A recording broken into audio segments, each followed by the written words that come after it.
Assalamu Walaikum. Hello friends, how are you? Welcome back to my another video.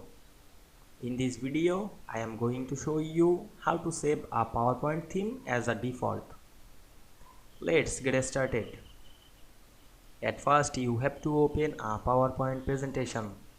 Now we want to save this presentation as a theme. You can add design. Go to the design menu, click the any design. Now I am select this design. We can see here a design. You can change the variants. Now I am select the color and choose any color. Now I am select the color. Now we want to change save the template or the design as a default. Click the theme drop down menu and select the save current theme option. We can see here the file name is theme2. You can select your location, then click the save option. Then again go back the theme drop down menu. We can see here the custom theme. I hope you enjoyed the video. Please like, comment, share and subscribe my channel. Thanks for watching.